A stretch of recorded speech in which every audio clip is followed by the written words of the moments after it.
So with that, we bring in Steven Jackson, decade and a half in the NBA champ with the Spurs. So the Lakers announced last night minutes restriction. I'm driving to work thinking this morning, I could make an argument, just sit him, get up into the lottery. It's a lost season. What would you do if you ran the Lakers? I'm not even going as far as the lottery. I'm just thinking of next year and what you're building. Like, if it ain't beneficial, it's artificial. Why play him now? You're not playing for anything. You know what LeBron's going to do. The most important thing for this team now is to find out what the other piece is going to do. So you have guys on the team right now that you're going to either use as trade pieces or guys that's going to be a part of your bench next year. Let these guys play. Let these young guys play so you can see who's going to be professional, who's going to finish the year on the right note, who's going to play the right way, and see what guys that you can bring back next year that can help you build for a championship. You know what LeBron going to bring. Whoever you trade for, you know what they're going to bring. Use these young guys, give them a time to get experience and be professional and see what you're going to bring back next year. Do you think he regrets coming to Los Angeles? Not at all. You don't break records and all of a sudden have regrets. That just don't happen. You know, I'm pretty sure he knew the only thing that he's saying that, okay, now I realize what it is. He sees the Western Conference is not a joke. He was dominant. He can have a bad season and make it to the Eastern Conference Finals. You can't do that in the West. You can't do it by yourself. So that's the only thing that's probably surprising him. But everything else, he knew it was going to be harder to get a championship. You know, I said, Stephen, Kobe Bryant always lived down in Orange County, helicoptered in. He never got sucked into the L.A. thing. Mm-hmm. The L.A. Ram players, many of them live up Thousand Oaks. That's like an hour, 45 minutes away. LeBron lives right in the heart of agents, producers, and when he moved to town, I had somebody kind of around the Lakers circle said, listen, billionaires are lining up to have lunch with him. Mm-hmm. We saw him with Al Pacino, Leonardo DiCaprio, that he got sucked in a little. Like, listen, if you're a gambler, it's one thing to be a gambler and then move to Vegas and be a gambler. Mm-hmm. When you're into the Hollywood thing, which LeBron is tipped his toe in the pool, then you move to Beverly Hills. Could I argue that he kind of got sucked into the L.A. thing a little bit? Because I think he looks like a distracted player this year. Well, a lot has went on that he didn't take credit for. With the players and the young guys kind of turning their back and not knowing if they're going to come in and they're playing, giving up on the team. But at the end of the day, you can't fault a man for building stuff for after basketball. I mean, who wouldn't? I applaud him. I don't think he's everything he's doing off the court is knocking off his focus from basketball. He's still the best player in the game. Him and KD, the best players in the game. A Greek freak now, but I think everything he's doing is great, man. I don't think he's losing focus at all. Well, what do you make? Adam Silver came out this week and said. At a Sloan MIT conference, a bunch of smart people. Mm-hmm. My players are unhappy, social media. Charles Barkley came out and said, Kyrie Irving is the most miserable human being I've ever seen. What do you make of the unhappy guys, social media, the new millennial DNA? Well, a lot of guys in the NBA now, and I see it, most guys are more into what the game can do for them than loving to play the game. Kyrie loves to play basketball. And we are guys like Kyrie. Yeah, we know the money is great and the money's changed our lives, but the game of basketball is the reason. So I played this game and I show up here to play this game and be the best at this game. You got some guys, all they care about is walking through the tunnel on IG and being seen on the cameras so the girls can see them on IG. You got those type of guys. Then you got those guys that come in the game. Okay, once I get the contract, I don't even want to play. I don't even care. As long as I can stack this money up. That sounds crazy to me. But it's the truth. You played with guys who didn't love the game. Oh, what? Every team has at least two guys that don't love the game. And I've heard this from guys that's playing now, and me being on the outside of the league, and I'm hearing guys say this now. They got young guys that come in that don't even work, show up to practice late, don't even approach the game, and I blame that on a lot of the veterans. Because when I was in the league and I didn't work, I had guys like Steve Nash, Steve Smith, Danny Ferry, Steve Kerr. Jack, you got to get in here and work. Tim Duncan, you got to get in here and work. I don't care. You young, you got to get in here and work. They forced us. I couldn't show up late. I wouldn't play. I wouldn't even get a chance to get on the court if I showed up late. These days, these kids can do what they want. Like Donnie Walsh called them, they bonus babies. They're getting bonuses and acting like babies. We got a lot of money. Got a lot of money. Leverage. I'm happy they're getting their money. And you got to credit that to LeBron, too. LeBron is a big reason why a lot of these guys are getting paid. Guys that's a 6-7 man on the bench making $10 million a year. because of LeBron. So, he's done a lot for the game, and the reason why I give him so much props because he didn't care. It wasn't just about him. He did it for all the guys in the league. I want to go to the top 10 all-time scoring list. LeBron is now 4. And I'm going to go through the list, and I'm going to ask you about some of the individual players. Okay. So the all-time greatest scorer in NBA history is Kareem Abdul-Jabbar. I'm older. I grew up watching him. The most unstoppable shot ever.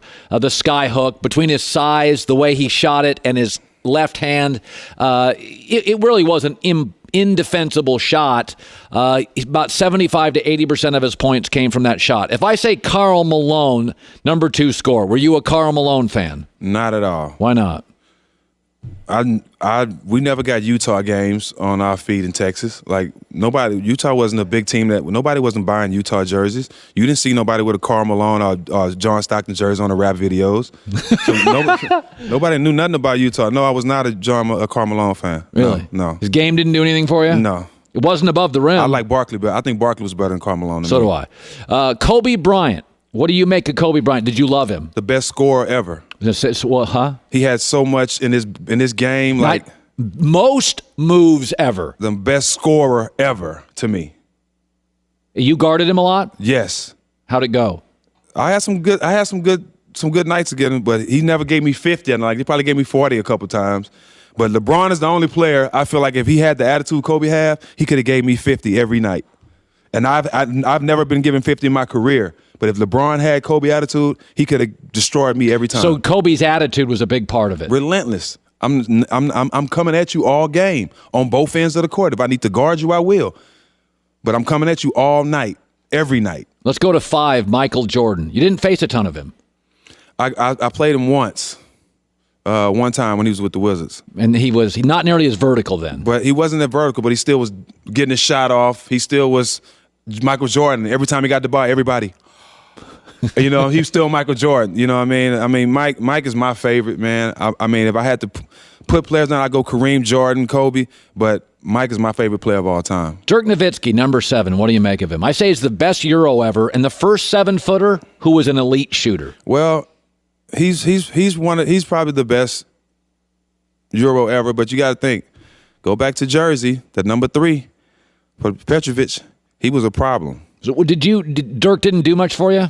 Well, I look at it different. I guarded Dirk. I locked Dirk up a lot of times. We beat them when they was the number 1 seed as the 8 seed. So I look at stuff different when I played against these guys. You see what I'm saying? Yeah. Dirk is great, don't get me wrong. But I stopped Dirk a lot, and I served him a lot.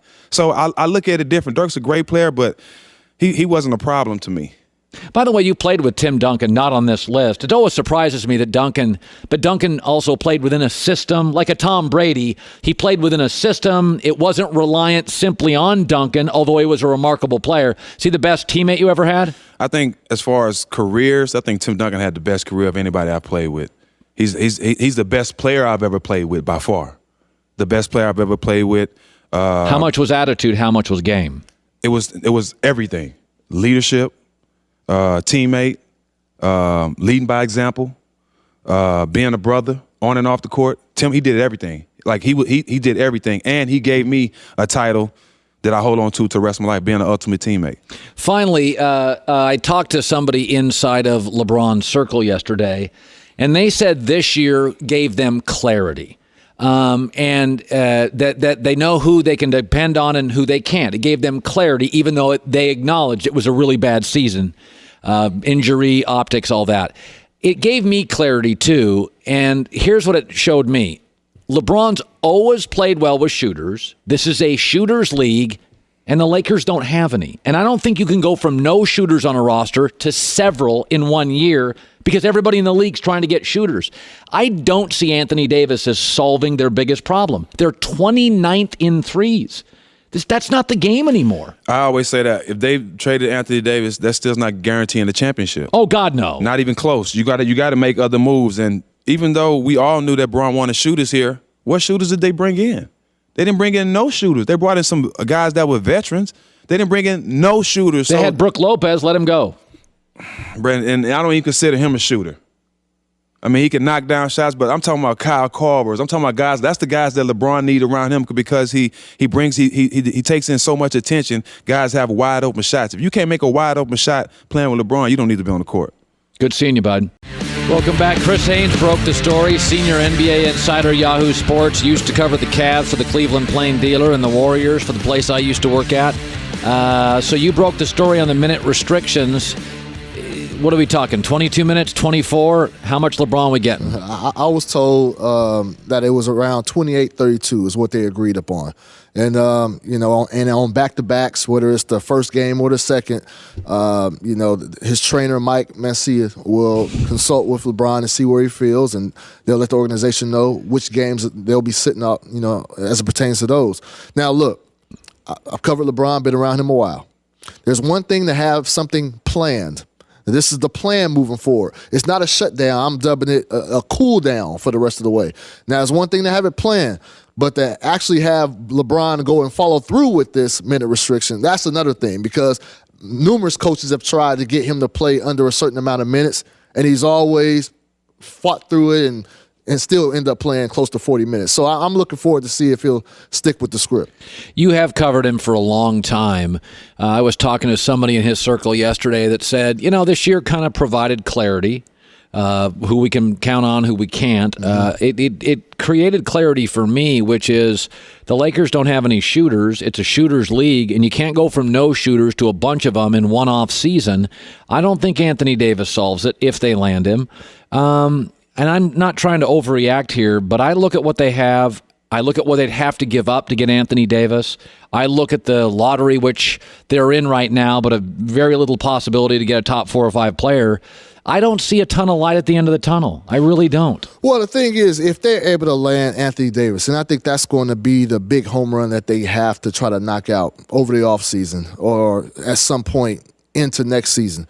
Once you get those two on board, if you can get those two on board, then shooters can come, you can get those on relatively cheap basis. LeBron, he handles the ball so much. He does it all on offense that you need a shooter, because a lot of times he's only going to give you the ball with, a couple seconds left on the shot clock, and you have to shoot. You can't be like this team. I understood their plan moving forward with the way they designed this team this year, but it didn't make sense from the get-go. You just knew it was not going to work. You have too many ball-dominant players and not enough shooters. LeBron needs shooters around him. It only makes all the sense in the world. So I didn't think we'll be here when we're talking about the Lakers not being in the postseason, but I definitely thought we'll be talking about them struggling.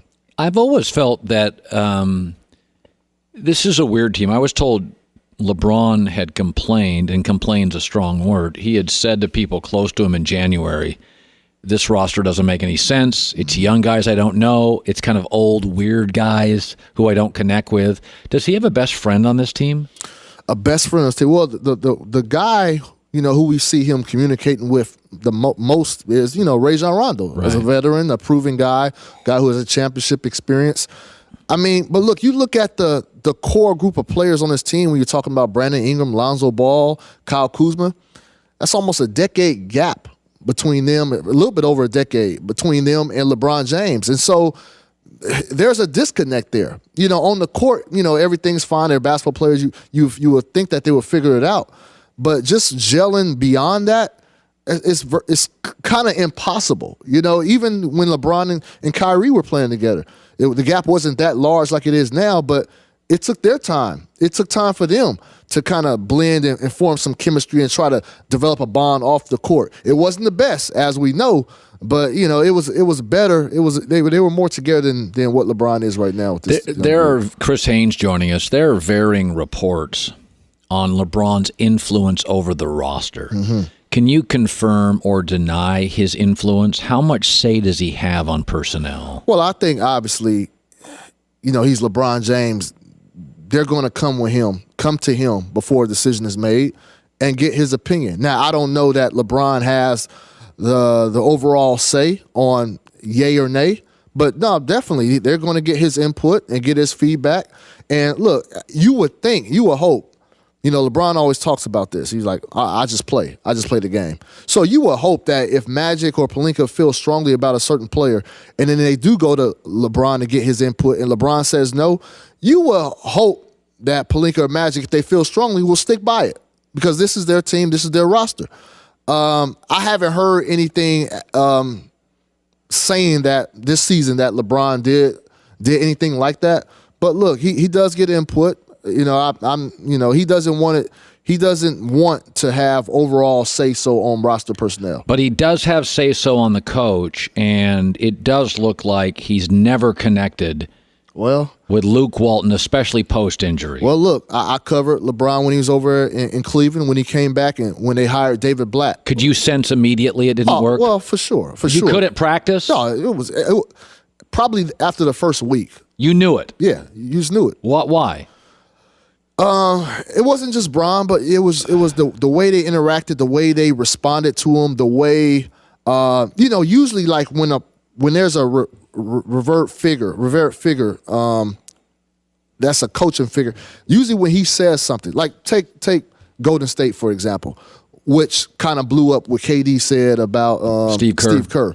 Usually when the post game, when the Steve Kerr or Popovich, when they say something at post game, well, we didn't play with fire, we didn't play with vigor, whatever it is. Usually that sets the theme for the rest of your post game coverage. So now you start asking all these other players on the team, the coach said this, and then they kind of expound on that. So it was real quick. Well, when David Blatt's tenure, he'll say something, and then you'll see the players going completely opposite of that, contradicting what the coach said. And so that's when you knew, okay, there's a disconnect here. And David Blatt, to his credit, he didn't sign up to coach LeBron. He signed up for a young team centered around Deion Waiters, Kyrie Irving, Tristan Thompson. Same with Luke Walton. He didn't sign up for LeBron James. So he was in a no-win situation from the get-go. Yeah. You trust the Laker front office to get players, shooters? Do you trust them? Do I trust them? Magic's never done this. Yeah, Pelinka's never done this. I need more body of work for me to fully say I trust that they can pull this through. Now, I trust the city of Los Angeles that this is just a hot destination that players will want to come to. But I need more body of work, before I can go out and say that. By the way, the Celtics played great against Golden State the other night. I prescribe to the theory that chemistry, once the playoffs start, always figures itself out. Mm-hmm. I mean, you got to remember last year at the end of the year, the Warriors were like 7-10 down the stretch, and there was a lot of squabbling, and the playoffs started, and they go 15-2. My gut feeling is Boston will get their act together. I still think they win the East. Milwaukee, I think the Celtics have an experience, edge, and depth of talent advantage over Milwaukee. If I said today, give me your Western Eastern Conference Finals, what do you look at? Oh man. I do think Houston matches up well with Golden State. I don't think they'll beat him, but if Kenneth Faried is healthy, he's a physical presence. Houston's the only threat in the West, in my opinion, to Golden State. Yeah. How about in the East? In the East, look, as of right now, I'm going to go with Toronto. You like Toronto? I like Toronto. I like Toronto, and I think we're dismissing them because their history. Yeah, their history. They shrink. They're in Toronto, but it's a new regime there. Kawhi Leonard's over there now, so I'm going with Toronto. But I will say this, Colin. Being around Kyrie, love him or hate him, he's difficult at times, extremely difficult at times. You covered him. I covered him, but the boy's a killer. He's an assassin, and he said it about a week ago that he was bored with the regular season and he wanted to get straight to the playoffs. So if Kyrie has another level, which I've seen him get to before, oh yeah, then I have all the confidence. You want to talk about confidence? I got confidence that when he takes his game up, that's going to elevate everybody else. And so I'm not dismissing Boston, but as of right now, I just like how Toronto's been consistent throughout. And but man, when you talking about Kyrie in big games, man, when you watch that first half the other night, the Celtics against the Warriors. Yeah, I was there.